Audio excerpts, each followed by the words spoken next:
Hi guys, welcome back to Manu thoughts. ఈరోజు మనం మాట్లాడుకున్న టాపిక్ సత్యదేవ్ గారు నటించిన జీబ్రా గురించి మాట్లాడుకుందాం. సినిమా చూశాక నాకు చాలా అంటే చాలా బాగా నచ్చింది. అసలు out and out of comedy అని చెప్పొచ్చు. మంచి కంటెంట్తో వచ్చారు సత్యదేవ్ గారు. 2 గంటల 45 నిమిషాలు సినిమా ఉన్నా కానీ ఇంకా ఉంటే బాగుండాలనిపించే సినిమా ఇది. నెక్స్ట్ లెవెల్ మూవీ అని చెప్పొచ్చు. Perfect screenplay, perfect execution, perfect ప్లానింగ్తో వచ్చారు. విలన్ అవ్వడానికి సాలిడ్ రీజన్స్ అక్కర్లేదు. ఒక చిన్న రీజన్ అయి ఉండి ఆ విలన్కి సాలిడ్ అయి ఉంటే సరిపోతుంది.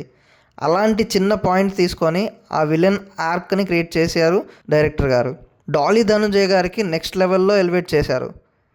ఒక సీన్లో ఆయన హీరోనా సత్యదేవ్ హీరోనా అనే ఫీలింగ్ వస్తుంది. కథ ప్రకారంగా చూసుకుంటే ఆయనే విలన్. నెక్స్ట్ లెవెల్ ఎలివేషన్ ఉంటుంది ఆయన నుంచి. చిటికేసే సీన్ అయితే నెక్స్ట్ లెవెల్ అని చెప్పొచ్చు. ఒక విలన్ని ఎంత పర్ఫెక్ట్గా చూపిస్తారు, విలన్కి సంబంధించిన స్ట్రెంగ్త్ ఏంటో చూపిస్తారు.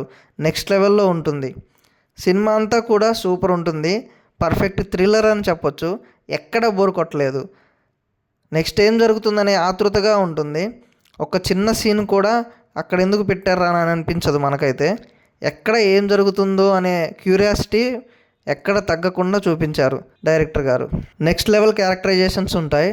సత్యరాజ్ గారి క్యారెక్టర్ కూడా చాలా బాగుంది. ఇంకా మెయిన్గా చెప్పాలంటే కమెడియన్ సత్య. ఈయన ఉన్న ప్రతి సినిమా హిట్ అవుతుంది. ఆయన డైలాగ్ డెలివరీ కానీ, ఆ కామెడీ టైమింగ్ కానీ సూపర్ అంటే సూపర్ అని చెప్పొచ్చు. నెక్స్ట్ లెవెల్లో వర్కౌట్ అయింది ఈ సినిమాలో. హిలారియస్గా నవ్వుకుంటాం.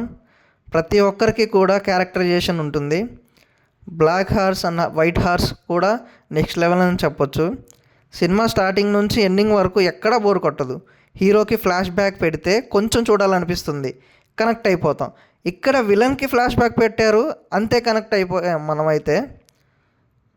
This is the biggest ever comeback Satyadev అని చెప్పొచ్చు.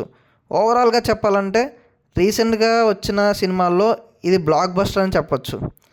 సినిమా చూశాక మీకు ఎలా అనిపించిందో కింద కామెంట్ చేయండి. మరిన్ని టాపిక్స్ కోసం please subscribe to my channel.